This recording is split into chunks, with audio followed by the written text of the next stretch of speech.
Alors bonjour à tous et à toutes, je m'appelle Céline Roux, je suis cofondatrice de l'ASBL Chocopa. Donc ASBL c'est Association sans but lucratif. Et donc la vidéo d'aujourd'hui portera sur le thème de la fin du monde. Parce que je me suis rendu compte ces derniers temps que de plus en plus de témoins de Jéhovah sont en train de sortir, ou des témoins de Jéhovah qui sont sortis mais qui n'avaient pas travaillé sur leurs croyances, essayent de se poser de revenir et donc se posent la question: est-ce que je dois revenir chez les témoins de Jéhovah alors que j'étais malheureuse, je suis bien dehors mais j'ai des peurs. Et donc je pense que c'est utile de pouvoir mettre des mots sur les peurs que quelqu'un peut avoir et qui peut le pousser à rester, à rentrer ou à retourner chez les témoins de Jéhovah avec les conséquences désastreuses qu'on connaît. Alors, quand on réfléchit en fait aux croyances des témoins de Jéhovah, il y a deux grandes choses qui tiennent les gens, qui sont liées. La première, c'est la peur d'Armageddon. Alors pour ceux qui sont dans une autre religion ou secte que les témoins de Jéhovah, dites chrétiennes, cette fin du monde, elle est utilisée aussi par plusieurs autres communautés. Donc il y a la fin du monde, donc, qui sont appelés Armageddon pour les témoins de Jéhovah. Et puis il y a l'espérance de l'autre côté, de la vie éternelle, de vivre éternellement sur une terre transformée en paradis, suite à l'intervention divine. Et donc l'intervention divine, là où ça tient les personnes qui sont sous le joug de la Watchtower, c'est que seront sauvées que des personnes au cœur pur, mais bien entendu qui sont témoins de Jéhovah. Et toutes les autres personnes seraient détruites par Dieu.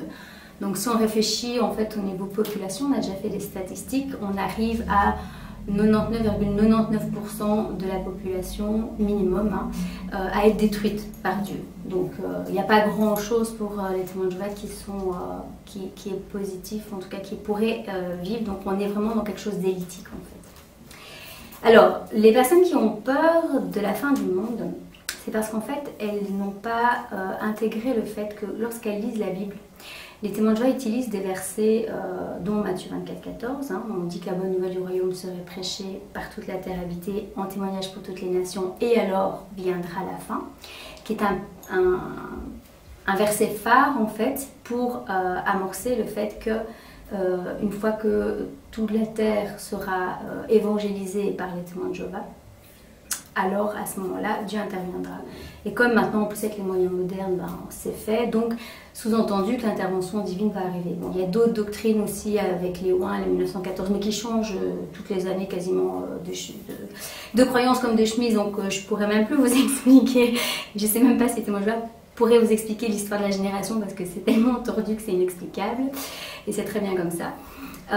Mais donc il faut savoir que cette croyance de fin du monde, elle tient sur, entre autres, ce verset. C'est ce verset que les gens ramènent à chaque fois. Oui, mais on parle qu'après il va y avoir la fin.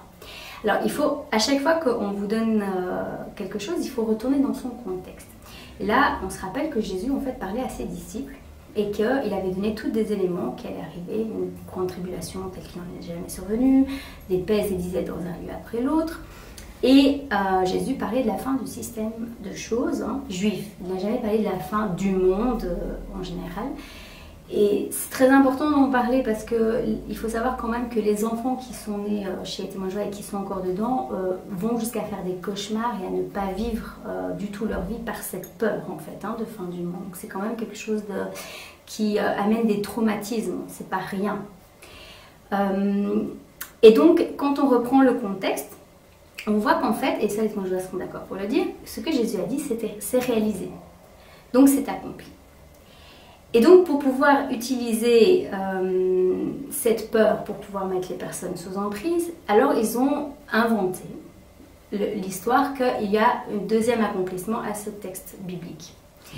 Avant, pour les personnes qui sont un petit peu plus vieilles comme moi j'ai la quarantaine, donc entre 40 et 60, 80 ans, je pense que ça va vous parler. On parlait à l'époque du type et de l'antitype. Moi, comme j'étais toute petite à l'époque, je ne comprenais pas. Et puis plus tard, on est arrivé à parler d'un deuxième accomplissement.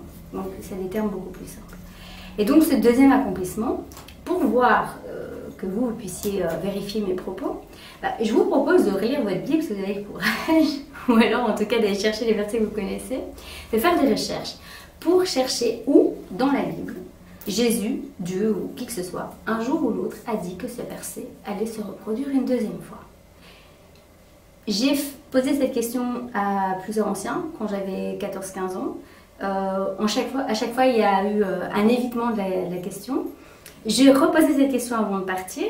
J'ai demandé à un ancien, mais dit au fait, le deuxième accomplissement, c'est basé sur quoi finalement? Bah, il n'a jamais su me répondre, il n'a pas fait de recherche non plus. Et donc, on a contacté des ex-témoins de Jéhovah et des témoins de Jéhovah du monde entier, où on s'est posé la même question quand on était sortis, en disant, mais finalement, puisque quand on est sortis, on avait quand même, à ce moment-là, il y a 8 ans, on ne savait pas que c'était une secte, les témoins de Jéhovah, on ne savait pas comment fonctionnaient d'autres religions, parce que moi, j'avais connu que ça.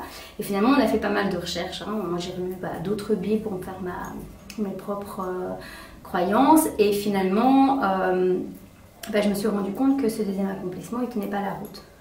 Et alors, c'était important de le faire aussi pour vous, pour que vous puissiez vivre le moment présent. Parce que vivre dans la peur qu'il y ait une fin du monde imminente, c'est pas vivre, c'est survivre. Et donc à ce moment-là, même si vous n'êtes plus témoin de Jéhovah, finalement, vous êtes toujours lié aux témoins de Jéhovah par vos croyances. Et donc ils ont gagné parce que finalement, la Watchtower, elle a pris sur vous. Et ils ont gagné encore plus quand il y a des personnes qui retournent juste parce qu'elles ont peur. Parce que c'est ce que j'entends. Des personnes qui savent très bien les choses, mais qui disent, au cas où, je retourne parce que si mon enfant serait détruit Armageddon, je ne pourrais pas me le pardonner. Et donc c'est gagné pour eux. Donc travaillez sur cette peur en faisant des recherches. Si vous trouvez l'histoire du deuxième accomplissement, je vous invite à l'écrire en dessous de la vidéo, à le partager ou par mail. C'est quelque chose qui nous intéresse beaucoup, mais donc moi en 30 ans de recherche, je n'ai jamais trouvé un seul verset qui parlait de cela. Alors forcément, si on se rend compte qu'en fait, toute cette histoire de fin du monde a été inventée de toutes pièces, on va comprendre aussi que le paradis sur terre, on va le remettre en question. Parce que d'un côté, on fait peur aux gens, on les intimide. Si on les laisse dans l'intimidation, les personnes ne vont pas rester. Donc pour que les personnes restent, qu'est-ce qu'on va faire? On va leur offrir la petite cerise sur le gâteau. En sachant que le gâteau, je ne pense pas qu'il est très bon, il va être assez amer quand même. Et donc cette cerise où on fait miroiter une espérance, c'est celle de la vie éternelle. Sur la terre. Ok. Alors, si on croit à la vie éternelle sur la terre, de nouveau, je pense que même les témoins de Jéhovah disent que pour connaître le Créateur et pour connaître la vie, il y a 2 façons de le faire, ils disent. Lire la Bible, selon leurs propos, et il faut regarder la Bible de la nature. Alors, si vous regardez dans la Bible de la nature, vous prenez cette façon-là pour voir si la vie éternelle sur terre existe, est-ce que vous connaissez quelque chose sur terre qui est immortel? Donc, on est bien sur terre. L'immortalité, en général, on parle au ciel. Donc, l'éternel. Est-ce que quelque chose sur terre ne meurt jamais? Moi, j'ai rien trouvé qui ne meurt jamais. J'ai même je me suis dit un jour, je vais acheter la plante immortelle parce que c'était une plante avec des propriétés très très intéressantes pour moi. Et pas de chance, 1 an après, cette plante, elle est quand même morte. Donc, apparemment, même les plantes immortelles, elles tiennent sûrement leur nom de quelque chose, mais elles sont quand même pas éternelles ou immortelles. Donc, si vous pensez que ce que dit Jésus est juste et que quand Jésus dit que pour renaître de nouveau, donc pour que quelque chose naisse, il faut qu'il meure, il a dit lui-même, on plante une graine, quand la graine meurt, à ce moment-là, elle peut renaître, offrir un bourgeon et ainsi de suite. Ça veut dire que les propos de Jésus seraient faux aussi.